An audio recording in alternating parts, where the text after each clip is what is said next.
مثال موجود ہے۔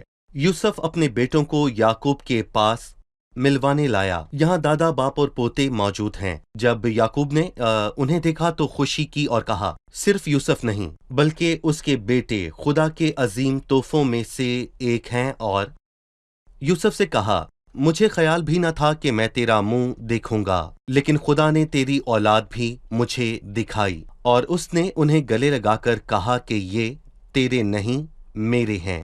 اس نے یہ بھی کہا کہ بیٹوں کے فخر کا باعث ان کے باپ دادا ہیں، یعنی کہ ہر شخص کو چاہیے کہ اپنے والدین پر فخر کرے، بے شک اس کے باپ کی نوکری اور مقام سادہ ہو، لیکن باپ ہوتے ہوئے وہ ہمارے لیے فخر کی بات ہو۔ اور ہم اکثر ایسے بچوں کو دیکھتے ہیں جو اپنے والدین کو نظر انداز کرتے ہیں، پر خداوند ان کے بیٹے پر مہربانی کرتا ہے اور ایک سادہ باپ کا بیٹا عزت دار نوکری پاتا ہے، چاہے اس کا باپ سیکیورٹی گارڈ ہو یا پھر کسان۔ ایسی نوکریوں کی لوگ عزت نہیں کرتے، اس لیے اکثر بیٹے انہیں نظر انداز کرتے ہیں۔ پر میں ہمیشہ یوسف کو یاد کرتا ہوں، جب اس کا باپ یعقوب اس کے پاس آیا تو یوسف مصر کے دوسرے بڑے مقام میں تھا، تو بھی اس نے اپنے باپ کو بہت عزت دی۔ یقیناً راست بازی ہمیں ماں باپ کی عزت اور تمجید کرنا سکھاتی ہے۔ تو اپنے باپ اور ماں کی عزت کرنا۔ چلیے اب مہمانوں سے ان کا سوال جانتے ہیں۔ میرا سوال جو ہے 7ویں آیت سے ہے۔ جی، لکھا ہے، خوش گوئی احمق کو نہیں سجتی تو کس قدر کم دروغ گوئی شریف کو سجے گی۔ خوش گوئی کے کیا معنی ہے؟ جی، 7ویں آیت میں خوشگوئی سے کیا مراد ہے؟ احمق خوش گو نہیں اور اس کے منہ سے شفقت کی باتیں نہیں نکلتی، اور اگر وہ اس پر نہیں سجتی اور غیر مناسب لگتی ہیں، کیونکہ یہ اس کی حقیقت نہیں ہے۔ اور یہاں پر میں آپ کو ایک پرانے عہد نامے سے مثال دینا چاہوں گا۔ ساؤل کے بادشاہ بننے سے پہلے یہ جانا جاتا تھا کہ اس کا نبیوں سے کوئی لینا دینا نہیں، وہ نبیوں کے بارے میں کچھ نہیں جانتا، اور جب اس نے سیموئیل کے پاس جانے کا ارادہ کیا تو وہ نہیں جانتا تھا کہ کیا کرے۔ جی۔ پر یہاں میں کہوں گا کہ جب خداوند کا روح اس پر آیا تو اس نے نبیوں میں نبوتیں کی، اور انہوں نے کہا کہ قیس کے بیٹے کو کیا ہو گیا ہے۔ پر میں یہاں پر پوچھنا چاہوں گا کہ کیا ساؤل نبیوں میں شامل ہے؟ دراصل ایسا ٹھیک نہیں۔ جی، آپ نے ٹھیک کہا۔ کبھی کبھی لوگ ایسے شخص سے پوچھتے ہیں، کیا ہوا؟ کیا تم بیمار ہو یا کچھ کیا اور تم ہوا ہے؟ ٹھیک ہو؟ سامری عورت احمق اور لا علم تھی، اس نے ایک سچی بات کہی۔ اس نے کہا، ہمارے باپ دادا نے اس پہاڑ پر پرستش کی اور تم کہتے ہو کہ وہ جگہ یروشلم میں ہے۔ عجیب بات یہ ہے کہ اس نے یہ بات ثابت کی جب وہ برائی میں زندگی گزار رہی تھی۔ اس کے حالات کے ساتھ یہ الفاظ مناسب نہیں لگتے تھے۔ بھائی عیاد، جب ایماندار غلط راہ پر چلے یا پھر غلط جگہ پر ہو اور پھر سچ بولنے کی کوشش کرے تو عجیب لگتا ہے، یہ اچھا نہیں لگتا۔ مثلاً جب لوط نے اپنے داماد کو اس آگ کے بارے میں آگاہ کیا جو شہر کو تباہ کر دیتی، تو ایسا محسوس ہو رہا تھا کہ وہ تانا مار رہا ہے۔ اس نے سوچا اگر ایسا ہے تو لوط خود وہاں سے کیوں نہیں گیا؟ صحیح، وہ وہاں کیوں ہے؟ جی بالکل ٹھیک۔ بھائی امین، 16ویں آیت ہے، حکمت خریدنے کو احمق کے ہاتھ میں قیمت سے کیا فائدہ ہے، حالانکہ اس کا دل اس کی طرف نہیں۔ وہ اس بات پر حیران ہے کہ احمق کے پاس حکمت خریدنے کی قیمت کیوں موجود ہے جبکہ اس کے پاس عقل نہیں۔ کیا حکمت خریدی جا سکتی ہے؟ در حقیقت خدمت کو آپ پیسے سے نہیں خرید سکتے ہیں۔ انسان کے پاس حکمت کو حاصل کرنے کی خواہش اور فہم موجود ہو۔ بہت سے لوگ امیر اور پیسے والے ہوتے ہیں پر ان کے اندر خدا کا کلام سیکھنے کی خواہش موجود نہیں ہوتی ہے۔ اس نے یہ سوال کیا، احمق کے ہاتھ میں قیمت کا کیا فائدہ ہے، یعنی احمق کے پاس اس قیمت کے ہونے کا کیا فائدہ ہے جبکہ اس کے اندر وہ فہم اور سمجھ کچھ بھی نہیں ہے۔ یہ بائبل کے ترجمے کے مطابق ہے۔ جی ٹھیک ہے، لہٰذا حکمت کو پیسوں سے نہیں خرید سکتے۔ بالکل، کسی کے ہاتھ میں جتنا بھی پیسہ ہو وہ حکمت کو نہیں خرید سکتا، لیکن جب ہم مسیح کو نجات دہندہ قبول کرتے ہیں تو خدا ہمیں حکمت بخشتا ہے۔ جی، ایسا یعقوب ہی ہے؟ کے خط میں اس کے پہلے باب میں لکھا ہے، اگر تم میں کسی میں حکمت کی کمی ہو تو خدا سے مانگے جو بغیر ملامت کیے سب کچھ فیاضی کے ساتھ دیتا ہے، اور میں کہتا ہوں کہ جس کسی کو بھی حکمت چاہیے وہ ان خزانوں سے بلکہ سونے اور چاندی سے زیادہ اس کو تلاش کرے۔ صحیح۔ بھائی معین، 17ویں آیت میں لکھا ہے، دوست ہر وقت محبت دکھاتا ہے اور بھائی مصیبت کے دن کے لیے پیدا ہوا ہے۔ یہاں پر اس نے دوست اور بھائی کی بات کی۔ دیکھیں بھائی، میں یہاں پر یہ کہنا چاہوں گا کہ ایک دوست آپ کا قریبی ہوتا ہے، آپ کی زندگی میں اس کی اہمیت ہوتی ہے، اور ایک راست دوست کے ساتھ رشتہ قائم کرنا ضروری ہے جو ہم سے محبت رکھے، یہ ہمارے لیے اچھا ہے۔ اور دوسری طرف اس نے کہا کہ بھائی مصیبت کے دن کے لیے پیدا ہوا ہے، اور جو ہر صورتحال اور ہر وقت میں محبت رکھے وہ آپ کا راست دوست ہے جس کے ساتھ صحیح۔ رشتہ رکھنا خوب ہے۔ لیکن بھائی ایسے دوستوں کے لیے ہم کیا کہیں گے جو بھائیوں سے بھی بڑھ کر اپنی دوستی نبھاتے ہیں؟ ان کے لیے نئے عہد نامے میں لکھا ہے، اپنے ان لوگوں سے جو دنیا میں تھے جیسی محبت رکھتا تھا آخر تک محبت آخر رکھتا تک۔ رہا۔ اور پرانے عہد نامے میں داؤد اور یونتن کی دوستی اچھی مثال ہے۔ ان کی دوستی اور محبت عظیم تھی، پر اس کے مرنے کے بعد سب ختم ہو گیا۔ صحیح۔ لیکن مسیح کی موت میں بھی اس کا پیار ظاہر ہوا، اور کیا یہ بائبل سچ ہے۔ مقدس میں ایسے اصول ہیں جن کی بنیاد پر ہم اپنے دوست چنیں اور ان کے ساتھ اپنی باتیں بانٹیں اور ان کا سہارا لیں؟ دراصل امثال کی کتاب کا سارا نہیں پر زیادہ حصہ نوجوانوں سے مخاطب ہے۔ یہ نوجوانوں کے لیے بہت اہم ہے کہ دوست چنتے ہوئے محتاط رہیں، کیونکہ بعد میں آپ کو اس سے مدد کی امید ہوتی ہے۔ میں چند باتوں کا ذکر کروں گا۔ پہلے، آپ وہ دوست چنیں جو ایماندار ہو اور خدا کا خوف مانے، اور وہ آپ سے بڑا ہو تاکہ آپ اس کے تجربے سے فائدہ اٹھائیں۔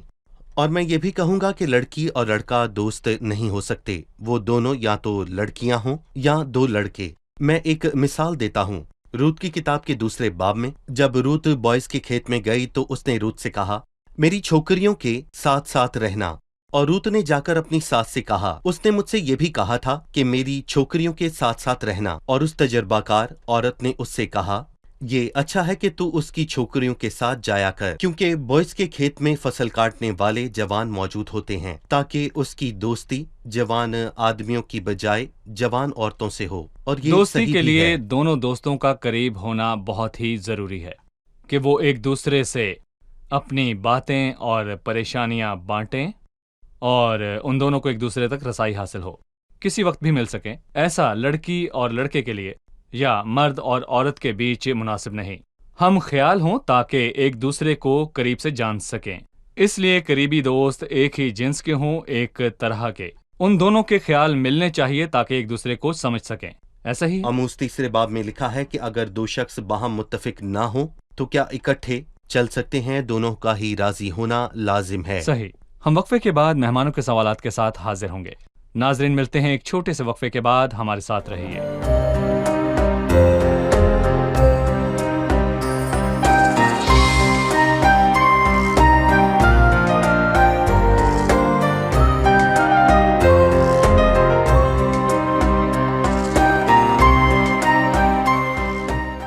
خوش آمدید، آئیے چلتے ہیں اپنے مہمانوں کی جانب اور جانتے ہیں ان کا سوال۔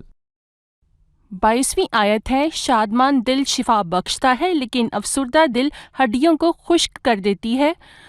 شادمان دل کا بدن کی شفا سے کیا تعلق ہے؟ جی، شادمان دل کا بدن کی شفا سے کیا تعلق ہے؟ در حقیقت شادمان دل اور بدن کی شفا میں تعلق موجود ہے۔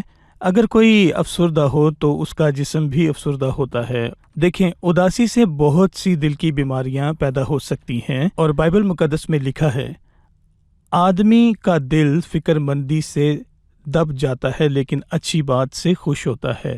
شادمان دل شفا بخشتا ہے۔ جب ایماندار خداوند اور اس کے کلام سے رفاقت رکھے تو وہ شادماند ہو جاتا ہے۔ اس کے نتیجے میں اس کا جسم بھی صحت مند ہوتا ہے۔ مثلاً پرانے عہد نامہ میں جب دانیال اور اس کے ساتھیوں نے بادشاہ کا کھانا کھانے سے انکار کیا، انہوں نے ساگ پات کھایا اور 10 دن کے بعد اس کا نتیجہ دیکھا۔ ان کی صحت اور ان کا جسم باقیوں کی نسبت صحت مند تھا۔ اگر شادمند ہو تو ہمیشہ صحت مند رہنا چاہیے۔ یہ شادمانی ہے۔ جی، ٹھیک ہے۔ بھائی معین، 23ویں آیت میں لکھا ہے، شریر بغل میں رشوت رکھ لیتا ہے تاکہ عدالت کی راہیں بگاڑے۔ اس نے رشوت کی یہاں پر بات کی۔ ہم نے پہلے بھی کہا کچھ لوگ اس کو تحفے کا نام دیتے ہیں، لہٰذا رشوت سے عدالت کی راہ کس طرح بگڑتی ہے؟ بائبل مقدس کے مطابق اس سے عدالت کی راہ بگڑتی ہے۔ اسی لیے پرانے عہد نامے میں شریعت میں خداوند نے لوگوں کو یہ حکم دیا، خاص کر کے قاضیوں اور بادشاہوں کو رشوت لینے سے منع کیا، کیونکہ رشوت لینے سے صحیح غلط اور غلط صحیح میں بدل جاتا ہے، اور لکھا ہے کہ رشوت بناؤں کو اندھا کر دیتی ہے، اور لکھا ہے کہ صادق کی باتوں کو پلٹ دیتی ہے۔ یعنی جو رشوت لیتا ہے قانون کے مطابق فیصلہ نہیں کر سکتا، اور اسی لیے اگر کسی پر فیصلہ کرنے کی بہت بڑی ذمہ داری عائد ہو تو وہ رشوت ہرگز نہ لے۔ میں یہ کہوں گا کہ رشوت صرف حکومتی اداروں میں ہی نہیں دی جا رہی، بلکہ یہ گرجا گھر اور روحانی معاملات میں بھی دی جاتی کیسے؟ ہے۔ مثلا جب شمعون جادوگر نے پطرس اور یوحنا کو سامریا میں دیکھا کہ جب وہ لوگوں پر ہاتھ رکھتے تھے تو روح القدس پاتے تھے، پر اس نے پطرس اور یوحنا کو پیسے دیے کہ اس کو بھی یہ طاقت دیں تاکہ جب وہ بھی لوگوں پر ہاتھ رکھے تو وہ بھی روح القدس پائیں۔ یقیناً وہ اس طاقت کو تاکہ خریدنا آگے چاہتا بیچے۔ تھا تاکہ اس کو وہ مزید بیچ سکے، صحیح۔ اور اس نے اس سے کہا تیرے روپے تیرے ساتھ غارت ہوں، کیونکہ میں دیکھتا ہوں کہ تو پت کی سی کراہٹ اور ناراستی کے بند میں گرفتار ہے، اور کاش کہ خداوند ہماری حکومتی اداروں میں بھی رشوت دینے اور لینے سے محفوظ رکھے۔ رشوت کے معنی ہے اس چیز کو حاصل کرنے کی قیمت ادا کرنا جس کے آپ لائق نہ ہوں، مستحق شریر کو نہ ہوں۔ راست ٹھہرانا یا راست کو الزام دینا، یا پیسے دے کر ایسی چیز حاصل کرنا جو آپ کی نہ ہو، یہ سب رشوت کے زمرے میں آتا ہے۔ اس سے لینے خداوند والے ہمارا پر محافظ زیادہ ہو۔ ذمہ داری ہوتی ہے، اس کے بعد وہ عدالت بگاڑ دیتا ہے۔ صحیح۔ میں رشوت اور تحفے کے درمیان ایک فرق واضح کرنا چاہتا ہوں۔ امثال کی کتاب میں لکھا ہے کہ آدمی کا خزانہ اس کے لیے جگہ کر لیتا ہے اور بڑے آدمیوں کے حضور اس کی رسوائی کر دیتا ہے۔ مثلاً جب یعقوب نے اپنے 10 بیٹوں کو یوسف کے پاس دوسری بار مصر بھیجا تو بنیامین بھی اس کے ساتھ گیا، اور اس نے کہا کہ یوسف کے لیے تحائف لے جائیں، سو وہ یوسف کے لیے تحفے لے کر گئے، سادہ تحفے۔ سچی محبت کا اظہار ہے، یہ تحفہ سچی محبت کی روشنی میں قابل قبول ہے، جبکہ رشوت کا مقصد عدالت کو ہمیشہ کے لیے بگاڑنا ہے، مثلاً جیسے تحائف دے کر کسی کو بگاڑ دینا۔ ان دوست دونوں کا آپس میں فرق ان کے تحفوں کا مقصد لین میں دین ہے۔ کرتے ہیں، لیکن اگر آپ تحفہ دے کر کچھ کے واپس لیے۔ کسی چیز کی توقع کرتے ہیں تو یہ رشوت کے زمرے میں آتا ہے۔ جی بالکل ہو سکتا ہے، پر رشوت قابل قبول نہیں ہے۔ صحیح۔ سیدھی سی بات ہے کہ ٹھیک ہے۔ تحفے ان کے پیار کا اظہار کرتے ہیں۔ تحفے ان کے پیار کا اظہار ہیں۔ شکریہ، خداوند آپ کو برکت دے۔ چلیے مہمانوں سے اب ان کی رائے جانتے ہیں۔ ہم نے سیکھا کہ بیٹوں کے فخر کا باعث ان کے باپ دادا ہیں۔ جب باپ دادا دیندار ہوں تو بیٹا اپنے باپ کے لیے فخر کا باعث ہوگا۔ والدین کو چاہیے کہ اپنے بیٹوں کے فخر کا خیال رکھیں تاکہ ان کے بچے بھی دیندار ہوں اور جب بڑے ہوں تو ان کے فخر کا باعث بنیں۔ صحیح۔ بہت سے گھر سلامتی کی تلاش کرتے ہیں، پر سلامتی کے شہزادے کے بغیر سلامتی نہیں آ سکتی۔ صحیح۔ شکریہ، خداوند آپ کو برکت دے۔ خادمین کا بھی شکریہ، آپ نے ہمیں شرف بخشا۔ خداوند کے فضل سے اگلی قسط میں مطالعے کو جاری رکھیں گے۔ ناظرین، آج ہم نے 17ویں باب کا مطالعہ کیا اور یہ بائبل مقدس کا ایک عظیم حصہ ہے۔ اس میں ہماری نسل کے رشتوں کی خصوصیات بیان ہوئی ہیں۔ دادا اور پوتے کا رشتہ، والدین اور اولاد کا رشتہ، کیسے ان رشتوں کی عزت کی جائے۔ بزرگوں، جوانوں، آپ ان سے کس طرح پیش آئیں۔ خدا نے یہ سب چیزیں اس میں بیان کی ہیں۔ آپ دیکھتے ہیں کہ آج کل گھروں میں اختلافات ہیں، اور یہ بائبل مقدس اور اس کی تعلیم کے نہ ہونے کا نتیجہ ہے۔ جب بائبل مقدس کھولیں تو گھر میں تربیت آتی ہے۔ شریعت اور شہادت پر نظر کرو، اور اگر وہ اس کلام کے مطابق نہ بولیں تو ان کے لیے صبح نہ ہوگی۔ اس پروگرام کے ذریعے ہمارا مقصد یہی ہے کہ لوگ اپنے گھروں میں بائبل مقدس کھولیں۔ ہماری خواہش ہے کہ والدین بائبل کی تعلیم لیں اور اپنے بچوں کو سکھائیں۔ لہٰذا بائبل مقدس کھولیے اور احکامات کو دوبارہ پڑھیں۔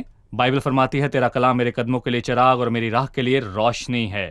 نیز ان سے تیرے بندے کو آگاہی ملتی ہے، ان کو ماننے کا اجر بڑا ہے۔ اگلے پروگرام میں آپ سے پھر ملاقات ہوگی۔ خداوند آپ سب کو برکت دے۔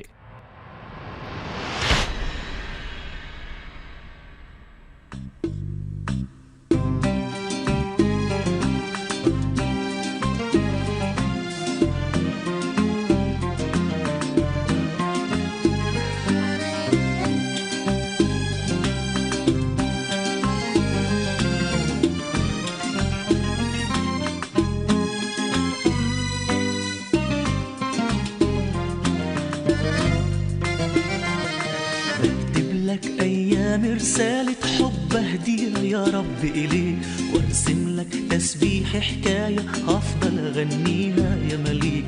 بكتب لك أيام وأنا رسالة حب هدية يا رب إليك، وارسم لك تسبيح حكاية هفضل أغنيها يا مليك. وأنا مهما قدمت يا ربي هفضل دايما ليك مديون، ده انت اتجسدت علشاني وشلت كل الهموم. وأنا مهما قدمت يا ربي هفضل دايما ليك مديون، ده انت اتجسدت علشاني وشلت كل الهموم. ده العمر منور بيك والخير يملى ويفيد، وسرور في القلب أكيد أمطار البركة تزيد. ده العمر منور بيك والخير يملى ويفيد، وسرور في القلب أكيد أمطار البركة تزيد. يا كوكب الصبح العالي بعبد شخصك واسجد ليك، وبسبح اسمك يا غالي دي النصرة مضمونة فيك. يا كوكب الصبح العالي بعبد شخصك واسجد ليك، وبسبح اسمك يا غالي دي النصرة مضمونة فيك. يا واهب للزهرة تيجان والعصفور دايما شبعان، كل أسرار الكون في ايديك يهتف لك قلبي فرحان. يا واهب للزهرة تيجان والعصفور دايما شبعان، كل أسرار الكون في ايديك يهتف لك قلبي فرحان. يا مهوب أنا بخضع ليك يا يسوع أنا حب إليك، يا رويني بغمر عينيك كل كرامة ومجد إليك. يا مهوب أنا بخضع ليك يا يسوع أنا حب إليك، يا رويني بغمر عينيك كل كرامة ومجد إليك.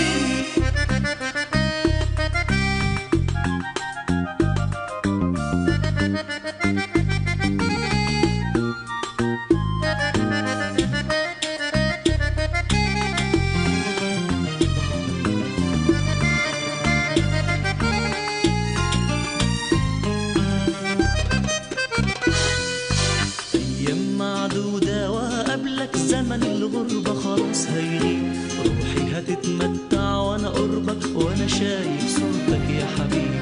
ايام معدودة وقبلك زمن الغربة خلاص هيغيب، روحي هتتمتع وانا قربك وانا شايف صورتك يا حبيبي. انا ضامن في سماك مكان بيتك صار لي عنوان، توهبني اكاليل وتيجان واتهنى برب الاكوان. انا ضامن في سماك مكان بيتك صار لي عنوان، توهبني اكاليل وتيجان واتهنى برب الاكوان. انا هفضل مستنيك ده مجيئك ليا قريب، وعنيا تكون في عينيك يا لفرحة قلبي بيك. انا هفضل مستنيك ده مجيئك ليا قريب، وعنيا تكون في عينيك يا لفرحة قلبي بيك.